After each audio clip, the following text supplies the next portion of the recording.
இந்த மாதிரி பேசுறவன் இன்னும் உயிரோடு இருக்கிறதா நாட்டுக்கே பிரச்சனை. இந்த பேச்சு தான் பாருங்க, இவங்களைத்தான் பச்சை மட்டை வெட்டி வச்சு அடிக்கணும். நம்ம தோல் மேல நின்றுட்டு தூக்கி விடுவான், குனிஞ்சு வாயில எச்சி தூக்கி விடுவார். நம்ம இனத்தில் இன்னொரு பிரபாகரன் பிறக்காது கூட போகலாம், ஆனால் இன்னொரு கருணா பிறந்து விடவே விடாது. இங்க வேண்டியவன் வேண்டாதவனே கிடையாது, வேலை செய்யறவன் வேலை செய்யாதவன், ரெண்டு தான் இருக்கு. எதிரி எப்போதும் தூரத்தில் இருப்பான், துரோகி எப்போதும் உன் பக்கத்துல தான் இருப்பான். நம்மள கேட்பானே, எவ்வளவு பிரச்சனை இருக்கு நாட்டுல சீமான், எவ்வளவு பிரச்சனை இருக்கு, இதெல்லாம் ஒரு பிரச்சனைன்னு பேசிட்டு இருக்கீங்களேம்மா. இங்க வாப்பா, இங்க வாப்பா. என்னை மாவட்ட செயலாளர் போடுறீங்கன்னா நான் நல்லா வேலை செய்யறேன்னு.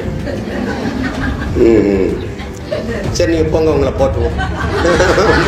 தன்னை முன்னிறுத்திக்காது எவன் தான் பிறந்த மண்ணையும் இனத்தையும் முன்னிறுத்துகிறானோ அவன் தான் இந்த கட்சிக்கு முதன்மை தளபதியாக பொறுப்பாளராக வர முடியும். உண்மையும் நேர்மையும் உங்களுக்கு இருந்தால், தகுதியும் திறமையும் இல்லாவிட்டாலும் அது தானாக உங்களுக்கு வந்து சேரும். உண்மையும் நேர்மையும் இல்லாவிட்டால் உங்களுக்கு எவ்வளவு பெரிய தகுதியும் திறமையும் இருந்தாலும் அது துரோகத்தில் தான் முடியும். இது சத்தியம், எழுதி வச்சுக்கணும். கட்சிக்கு ஒரு கட்டுப்பாடு ஒழுங்கு அது இருக்கணும்னு நினைப்பேன். நிறைய வாய்ப்பு கொடுத்தேன், நிறைய ஓட விட்டேன். இனி அறுவடை காலம், செதுக்கிற காலம், களை எடுக்கிற காலம். இஷ்டம் இருந்தா இல்லைன்னா வெளியேறு, திட்டுறதுன்னு ஆயிடுச்சுல, வெளியிலிருந்து திட்டு. 6 மணிக்கு கூட்டம்னா 10 மணிக்கு வருது. ஒரு ஆர்ப்பாட்டம் போராட்டம்னா நாம வந்து உட்கார்ந்துருக்கோன்னா அப்புறம் வருவாங்க. வந்து கூட்டத்தில் சேர்றதுல அந்த ஓரத்தில் நிற்கிறது, மரத்துக்கிட்டு நிற்கிறது, மேடைக்கு பின்னாடி போய் நிற்கிறது, இது ஒழுங்கினும், இது ஒழுங்கினும், இது ஒத்தே வராது. நான் ஒரு மந்தையை மேய்ப்பேன்னா 1000 ஆடை மேய்ச்சிட்டு போகும்போது அது 999 ஆடு முன்னாடி போயிட்டு ஒரு ஆடு விலகி போச்சுன்னா அந்த ஒரு ஆட்டை கவலைப்பட முடியாது, அது பழிக்கிட்டு தான் தீரணும். அந்த ஆட்டை பிடிக்க போனால் அந்த 999 ஆடும் கலைஞ்சிடும். இது ரொம்ப கவனமாக இருக்கணும். இது ஒரு பெரிய பணி. அது இந்த முன்னாடி நிற்கிறத, தமிழ் இனத்திற்கு முன்னாடி நிற்கிறது என் தம்பிகள் தான் சொல்லுவாங்க, விடுதலை புலிகள். தமிழன் தலைவனாக இருக்கிறது ரொம்ப கடினம், அதுவும் தமிழனுக்கு தலைவனாக இருக்கிறது ரொம்ப ரொம்ப கடினம். கேள்வியாக கேட்பான், வியாக்கியானமாக பேசுவான். இப்படி பேசியே இந்த இனம் வந்து வீழ்ந்துட்டது. இங்கே கருத்தாளர்கள் நிறைய இருக்காங்க, களப்பணியாளர்கள் கிடையாது. சுத்தம் சுதந்திரம் என்று எழுதி வைக்க சுகத்தில் ஆள் இருக்கு. எழுதுற நேரத்துக்கு இறங்கி கூட்டிருந்தா தெரு சுத்தமே இருக்கு. எழுதுறது எழுதி ராஜா, இறங்கி கூட்டுறது யாருங்கிறதான பிரச்சனை. சொல்லுதல் யாருக்கும் எளிய, அறியவாம் சொல்லிய வண்ணம் செயல். இதை விட ஒரு மறைமொழி உலகத்தில் எந்த வேதத்தில் இல்லை, நம் வேதத்தில் இருக்கு. எல்லாரும் சொல்லிடுவான், அதை அப்படி பண்ணிருக்க கூடாது அப்படின்னு. எப்படி பண்ணலாம், எப்படி பண்ணலாம் வந்து கொஞ்சம் பண்ணி காட்டுங்க. மற்ற கட்சிகள் போல நம்ம எப்படி சொல்றது, எழுத்து பேசிட்டு இருக்கிறது இல்லை. உங்க தெரியாதா, நீங்க உங்க கட்சியின் ஆட்சி தெரியாதா, நீங்க அடிச்ச கொள்ள தெரியாதா, நீங்க செஞ்ச ஊழல் தெரியாதா, இதை பேசுறதுக்கு நம்ம வரல. இது வரல நம்ம அரசியல், இது எளிவ அரசியல். இதுவரை இந்த நிலத்தில் இருந்த அரசியலில் நேர் எதிர்த்து செயல் நம்ம பயணிக்கிறோம். அவங்கள ஒட்டியெல்லாம் ஓரமாலாம் நம்ம பயணிக்கல, முற்றுமுழுதாக வேற அரசியல்.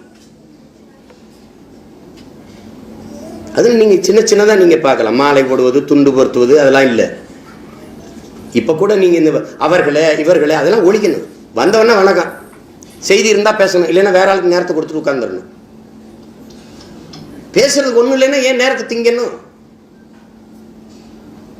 நேரத்தை ஏன் திங்கணும்? பேசுறதுக்கு ஒண்ணுன்னா நல்லா செய்தி இருக்கிறவர் பேசிட்டு போறாரு, உட்கார வேண்டியது என்ன?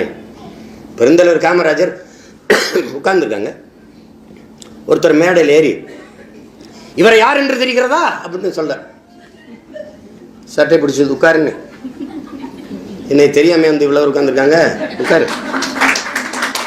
பேச இல்லைன்னா உட்காரு, வேற ஆள பேச விடு. இதுதான் நமக்கு தேவைப்படுது,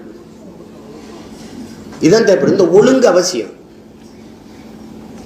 கட்சிங்கிறது சும்மா புறணி பேசிக்கிட்டு போட்டு கொடுத்துக்கிட்டு ஆளுக்கு சண்டை போடுறது அது இல்லை. அதுக்கு காலம் இல்லை, அதுக்கு நேரம் இல்லை. துணிஞ்சு முன்னாடி நில்லுங்க, நம்பிக்கையோடு இருங்க, உண்மை நேர்மையுமா இருங்க.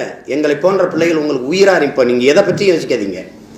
அவன் மிரட்டுறான், இவன் பேசுறான், நீ ஒன்றும் இல்லை, அந்த எண்ணெய் மட்டும் எனக்கு போட்டு நீ படுத்துரு, மீதியை நான் பார்த்துக்கிறேன். 4 ஹெல்மெட்டு கதை முடிஞ்சிடும். யார் அடிச்சா, எதுக்கு அடிச்சான் எவனுக்கும் தெரியாது, அடிச்சான். நீ ஒரு தடவை இந்த எண்ணெய் மட்டும் ரொம்ப ஒரு மாதிரி பேசிட்டுக்கிறான்னு அப்படியாப்பா, அந்த மூஞ்சி ஒரு தடவை அனுப்பிவிட்டு அந்த எண்ணெய் ஒரு தடவை போட்டு விடுப்பா. நீ ஒரு தடவை போட்டு பாரு, அது சரி வராது. இல்லைன்னா இந்த மனிதன் ஒன்னே ஒண்ணுக்கு தான் பயப்படுவான், உயிர் பயன்தான். இல்லைன்னா ரொம்ப பேசுவான், ரொம்ப பேசுவான், ஆளாளுக்கு கருத்து பேசிட்டு இருப்பான். நீங்கெல்லாம் வந்து நம்மளை கேட்பாங்க, எவ்வளோ பிரச்சனை இருக்கு நாட்டில் சீமான், எவ்வளோ பிரச்சனை இருக்கு, இதெல்லாம் ஒரு பிரச்சனைன்னு பேசிட்டு இருக்கீங்களேம்மா. இங்கே வாப்பா, இங்கே வாப்பா தம்பி, இங்கே வாங்க ராஜா, நிறைய பிரச்சனை இருக்கா ராஜா? ஆமா, அதில் ஏதாவது ஒரு பிரச்சனைக்கு நீங்கள் போராடுங்க ராஜா. ஒரு பிரச்சனைக்கு இல்லை, ஒரு பிரச்சனையை சொல்ல. இந்த மாதிரி பேசுறவன் இன்னும் உயிரோடு இருக்கிறதா நாட்டுக்கே பிரச்சனை. இந்த பேச்சு தான் பாருங்க, இவங்களைத்தான் பச்சை மட்டை வெட்டி வச்சு அடிக்கணும், உங்களுக்கு தெரியாது. அது வந்து ஒரு அதுதான் வெட்டி பேச்சுங்கிற திண்ணை பேச்சு வியாக்கியானம். ஒன்னுத்துக்கு உதவாது, ஒன்னத்துக்கு உதவாது. அவங்கள கழிச்சு விட்டுறணும், கடந்து போயிடணும். ஏன்னா பூக்காத காய்க்காத மரத்திற்கு எவனும் தண்ணி ஊற்ற மாட்டான், எவனும் தண்ணி ஊற்ற மாட்டான், பராமரிக்க மாட்டான், அது தெண்டம். அதனால நான் திரும்ப திரும்ப பல தடவை பதிவு செஞ்சதை மறுபடியும் சொல்றேன் பாருங்க. நான் பதர்களுக்குள் மணியை தேட வந்தவன் இல்லை. நானே உழுது, நானே விதைச்சு, நானே வளர்த்து, நானே நல்ல நெல்மணிகளை அறுவடை செய்ய வந்த உழவன் மகன் நான். நீ மாதிரி ஏதோ இருக்கிறதுக்குள்ள ரெண்டு பேரை எடுப்பாங்க. கட்சிக்கு ஒரு கட்டுப்பாடு ஒழுங்கு அது இருக்கணும்னு நினைப்பேன். நிறைய வாய்ப்பு கொடுத்தேன், நிறைய ஓட விட்டேன். இனி அறுவடை காலம், செதுக்கிற காலம், களை எடுக்கிற காலம். இஷ்டம் இருந்தா இல்லைன்னா வெளியேறு. திட்டுறதுன்னு ஆயிடுச்சுல, வெளியிலிருந்து திட்டு, உள்ள இருந்துட்டு பக்கத்துல இருந்து போடாது. இங்க பாரு, நம்ம தலைவர் வாழ்க்கையில நமக்கு படிப்பிச்சது, எதிரி எப்போதும் தூரத்தில் இருப்பான், துரோகி எப்போதும் உன் பக்கத்துல தான் இருப்பான். நான் உங்களுக்கு கற்பிக்க விரும்புவது என் அன்பு பிள்ளைகளே, உடன் பிறந்தார்களே, நம் இனத்தில் இன்னொரு பிரபாகரன் பிறக்காது கூட போகலாம், ஆனால் இன்னொரு கருணா பிறந்து விடவே விட. உங்கள் வாழ்நாள் முழுக்க நீங்கள் தேடி ஒரு நல்லவனை கண்டுபிடிக்க முடியாமல் கூட போய்விடலாம், ஆனால் ஒரு கெட்டவனை நீங்கள் அடையாளப்படுத்தி விட்டு. நம்ம தோள் மேல நின்றுட்டு தூக்கி விடுவான், குனிஞ்சு வாயில எச்சி துப்பி விடுவார். இதுதான் துரோகம். ஒன்றை உங்களுக்கு கற்பிக்கிறேன், இதுதான் வரலாறு முழுக்க நமக்கு கட்டி தந்திருக்கிற பாடம். இதுதான் கற்று தந்திருக்கிற பாடம். இதுதான் தமிழ் இன முன்னோர்கள் வந்து நீங்க இந்த வீர வரலாற்றை படிச்சு பாருங்க, ஒருத்தம் கூட எதிரிகிட்ட தோத்தது. நம்ம பாட்டன் அழகுமுத்துக்கோனா இன்னொரு பாட்டன் கான் சாஹிப், யாரு மருதநாயகன். நம்ம பாட்டன் பூலித்தேவனா இன்னொரு பாட்டன், அதே பாட்டன் தான் கான் சாஹிப். இங்கிட்டு நம்ம பாட்டன் தீரன் சின்னமில்லையா, நல்லா சமயக்காரர், சொந்த பாட்டங்க எல்லாரும். நம்ம அப்பத்தா வேலுநாச்சியாரா, அங்க ஒரு துரோகம். பாட்டன் மருது வண்டியா, அங்க ஒரு துரோகம். தலைவன் பிரபாகரனா, அங்க உடன் பிறந்த ரத்த துரோகம். எல்லாம் துரோகங்களாலேயே விழுந்தான். வரலாறு வழிநெடுகளை நமக்கு கற்பிச்சிருக்கு, வழிநெடுக.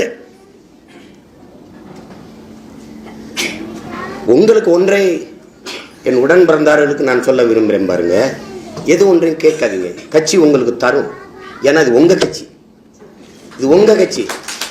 நான் வந்து என்கிட்ட வரும்போது அண்ணே என்னை மாவட்ட செயலாளர் போடுறீங்கன்னா நான் நல்லா வேலை செய்கிறேண்ணே. சரி நீங்கள் போங்க, உங்களை போட்டுருவோம், போட்டுருவோம். இந்த எண்ணம் எப்படி வரும்னா, நாளைக்கு நாம் தமிழர் ஆட்சி அமைச்சிருச்சு, இதை தந்தால் இதை செய்வேன் என்று சொல்றவன் நாளைக்கு ஒரு பொறுப்புக்கு வந்துட்டான்னா, இதை தந்தால் இதை செய்வேன் மக்கள். இந்த நோயாளி நமக்கு வேண்டியதில்லை. அப்புறம் ஒரு மண்டல செயலாளர்னு போட்டோம், மாவட்ட செயலாளர் போட்டோம்னா மெதுவா ரெண்டு கொம்பு இப்படி பக்கவாட்டில் கிளம்புது. அது கிளம்புனோன்னா யாரை கிட்ட போஸ்ட் அடிச்ச, எப்போ வந்த நீ? நாங்களாம் எப்போ இருந்திருக்குன்னு தெரியுமா? சீமானை பார்த்துருக்கேன் நீ? இதெல்லாம் எப்படி சைக்கிறதுன்னு பாருங்க. பேசியிருக்கியா?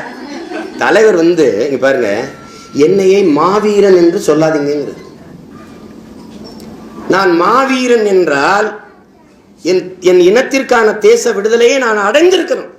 இல்லை என்னால் அந்த தேச விடுதலை போராட்ட களத்தில் நான் இறந்திருக்கணும். அப்பதான் என்னை மாவீரன் சொன்னங்கிறது.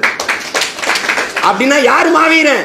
என் மண்ணின் விடுதலைக்காக இன்னுயிரை ஈந்து வீரச்சாவை தழுவி மண்ணுக்குள் புதஞ்சிருக்கான்ல, அவன் தான் மாவீரங்கிறான். ஆனா அதுல தலைவர் சொன்னதை நீங்க கவனிக்கணும், அதுல பலாயிரக்கணக்கான மாவீரர்கள் தலைவரை பார்த்ததே கிடையாது. தலைவர் எந்த திசையில் இருப்பாருன்னு கூட தெரிஞ்சது கிடையாது. தலைவன் இட்ட கட்டளைக்காக களத்தில் பாய்ந்து உயிர் நீத்த வீர மகவர்களின் எண்ணிக்கை பலாயிரம். நீ வந்து இப்படி கூட நிக்கிறதுனால இதனாலே நான் மேல பேரன்பு வச்சிருப்பேன் நினைச்சிருக்க மாதிரி ஒரு பைத்தியக்காரத்தனம் ஒண்ணும் கிடையாது, ஒண்ணுமே கிடையாது. இங்க வேண்டியவன் வேண்டாதவனே கிடையாது, வேலை செய்யறவன் வேலை செய்யாதவன், ரெண்டு தான் இருக்கு. இங்க ரொம்ப நாள் இருந்து பயன் இல்லை, இயங்குறவன் இயங்காதவன் அவ்வளவுதான். ஏன்னா இயங்குறான்னு அவன் கூட கட்சி இயங்கும். இதுதான் யதார்த்த உண்மை. இங்க அதுதான் இங்க ரொம்ப முக்கியம். தன்னை முன்னிறுத்திக்காது. எவன் தான் பிறந்த மண்ணையும் இனத்தையும் முன்னிறுத்துகிறானோ அவன் தான் இந்த கட்சிக்கு முதன்மை தளபதியாக பொறுப்பாளராக வர முடியும்.